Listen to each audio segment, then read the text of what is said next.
rapidement. Et forcément, tout ça, ça décale les examens de projet de loi. Le président de la République. Pardon. Oui. Ce matin et l'ensemble des élus. Merci, Monsieur le maire, pour votre accueil. Remercier également le président du conseil départemental et du conseil régional et l'ensemble de nos parlementaires. Je suis là avec les deux ministres en cette journée pour marquer plusieurs annonces. La première, c'est, et nous l'avons évoqué, pour tous les métiers justement de l'aide à domicile.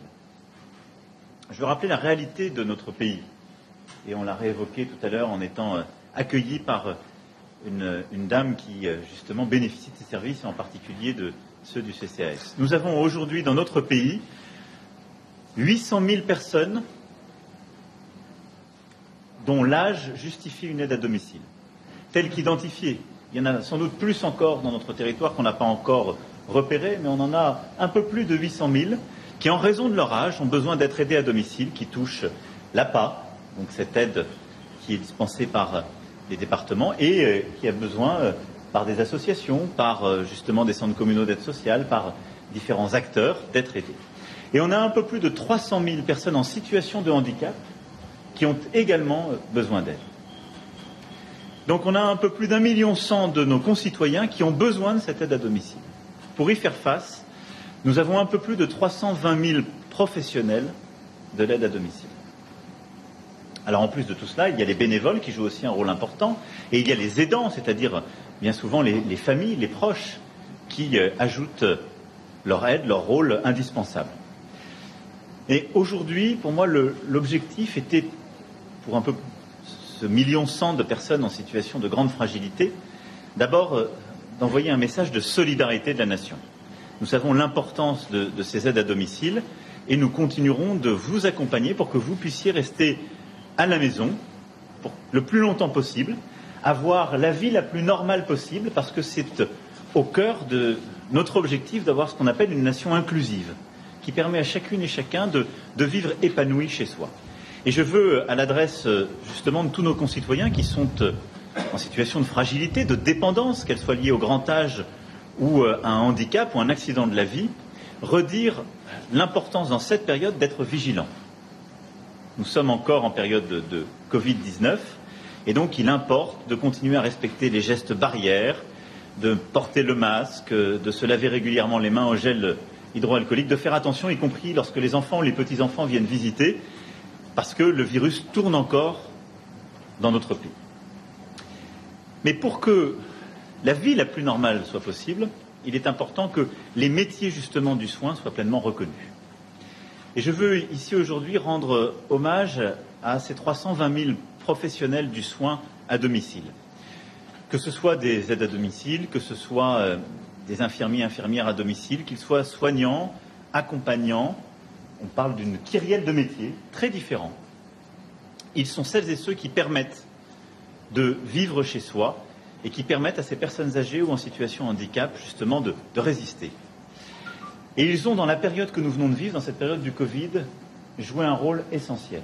Je dis il et je devrais dire elle, car on parle de métiers qui à 97% sont féminins. Et la plupart du temps, donc, ces femmes ont permis, avec beaucoup de courage, une organisation méthodique, on l'a encore vu tout à l'heure, des précautions prises, mais d'apporter le repas à domicile, d'apporter les soins, y compris pendant la période du Covid. Et ces femmes et ces hommes ont été les oubliés de la prime Covid.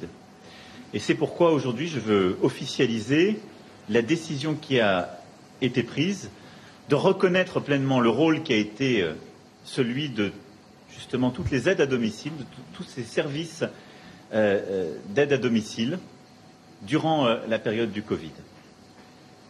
Le ministre a pu mobiliser avec l'ensemble de ces services, le ministre des Solidarités et de la Santé, le Premier ministre lui-même, des financements à hauteur de 80 millions d'euros pour que nous puissions redéployer justement cet argent. Et les départements se sont aussi pleinement mobilisés, ils sont des payeurs importants, et mobiliseront 80 millions d'euros de leur côté.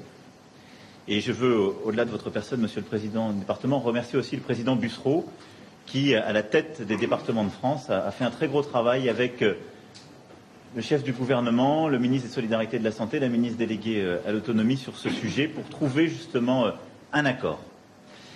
Et donc nous aurons, avec ces 160 millions d'euros, la possibilité d'apporter la prime Covid au justement personnel de soins, d'aide, d'accompagnement à domicile. Et donc entre septembre et décembre, parce qu'il y a une instruction qui est à faire au niveau départemental, les dossiers seront instruits pour qu'avant Noël, toutes ces primes Covid soient payées. Mais au-delà de cela, ce que j'ai entendu de vos discours ce matin, ce que vous nous avez dit, ce que les ministres d'ailleurs ont très bien dit par leurs échanges aussi avec les professionnels comme les familles, c'est qu'il y a un besoin de reconnaissance des professionnels du soin à domicile, et il y a un besoin de reconnaissance du travail fait, du sens qu'ils portent. Pour que nous soyons vraiment une nation inclusive, nous avons besoin de reconnaître pleinement ce risque dépendance, ce fameux 5e risque que vous évoquiez tout à l'heure, Monsieur le maire. Ça fait 20 ans qu'on en parle dans notre pays, et ce que nous avons décidé aujourd'hui de lancer pleinement, au travers cette grande loi autonomie, du LAROC justement lancé par la ministre, c'est un travail qui va permettre d'apporter à toutes les personnes en situation de handicap, personnes en situation de dépendance liée à l'âge, les solutions qui leur correspondent. Et pas simplement de leur dire vous devez aller dans tel établissement, parfois vous arracher à votre domicile, risquer de tomber aussi dans l'isolement pour d'autres, mais avoir une solution qui corresponde à vos besoins. Et donc ce chantier de l'autonomie, nous allons l'accélérer pour pouvoir d'ici à la fin de l'année le parachever. Ça suppose un financement, nous avons commencé à en poser les jalons. Nos parlementaires ont voté des textes importants il y a quelques semaines sur ce sujet pour justement le financer. Ça suppose une gouvernance nationale, on l'a dit tout à l'heure, un cadre, mais aussi une déclinaison locale pour que les choses soient appliquées ensuite avec souplesse, région par région, département par département, avec des partenariats qui conviennent. Et ça suppose une reconnaissance des métiers. Et ce qui est clé, c'est qu'au-delà des 320 000 professionnels qu'il y a aujourd'hui et qui œuvrent au quotidien, nous puissions mieux reconnaître les métiers, mieux valoriser les carrières, mieux rémunérer, bâtir l'attractivité de ces filières, parce qu'on a aujourd'hui, vous l'avez dit pour le département, mais c'est vrai partout en France, des postes qui ne sont pas pourvus, parce que ce sont des métiers difficiles, parce que les rémunérations ne sont pas au rendez-vous. Et donc, alors même qu'il y a des besoins, on n'arrive pas à recruter.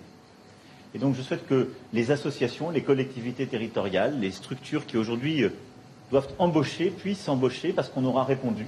Il y a un très gros travail qui a été fait, un rapport qui a été rendu par la ministre El Khomri il y a plusieurs mois sur justement l'attractivité de ces métiers et de ces carrières, et nous devons savoir y répondre. Sens, reconnaissance, financement, gouvernance, attractivité de ces métiers, c'est ce qui sera au cœur de cette grande loi autonomie que nous allons bâtir tous ensemble, parce que c'est votre expertise qui sera nécessaire, et c'est l'expertise et la connaissance des territoires qui sera aussi nécessaire pour y répondre, et apporter une solution à chacun. Et enfin, au-delà des professionnels, de ces 320 000 professionnels auxquels nous allons apporter une réponse concrète avec la prime Covid, mais aussi une réponse plus pérenne avec cette grande loi autonomie, je souhaite qu'on reconnaisse aussi le rôle des bénévoles. Vous l'avez porté, monsieur, avec beaucoup de justesse, l'engagement de toute une partie de la société qui, en complément, va apporter du temps, de la générosité, et le rôle des familles et des aidants.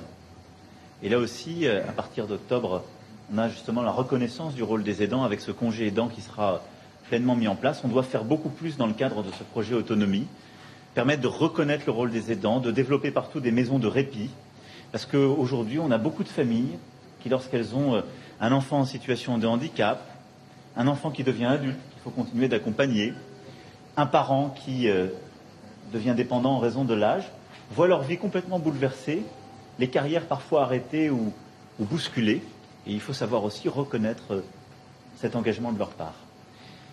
Tout ce dont on parle, je l'ai dit, ce sont des chiffres, des dispositifs, c'est de l'humanité. C'est la fraternité qu'il y a au cœur justement de notre République, et c'est aussi ce qui raccroche à la vie des millions de nos concitoyens. On a encore touché pleinement du doigt tout à l'heure le sourire attendu, les heures de passage sont connues, la bienveillance, le temps pris, c'est ce qui raccroche à la vie tant et tant de nos concitoyens, ce qui redonne du sens à leur existence. Et donc pour cela, je veux aussi remercier toutes celles et ceux qui sont engagés dans ces métiers du soin, de l'aide à domicile et de l'accompagnement. Nous en avons infiniment besoin. Voilà ce que je voulais vous dire, en remerciant les professionnels qui ont été avec nous aujourd'hui et qui ont tant donné durant cette période du Covid, en remerciant tous nos élus qui sont aussi engagés, parce que c'est le tissu de la nation dont on parle, hein. C'est ce qui nous tient tous ensemble. Et ce sont des engagements de vie pour certaines et certains, je le sais. Merci beaucoup. Merci, bon courage. Et les ministres vont répondre aussi à toutes les questions au-delà de cela et préciser tout ce que j'ai pu dire. Merci. Merci, mesdames, messieurs. Merci beaucoup. Merci. Je vous laisse. Après, s'il y avait des questions des journalistes. Merci, Monsieur le Président. Merci, à nos parlementaires.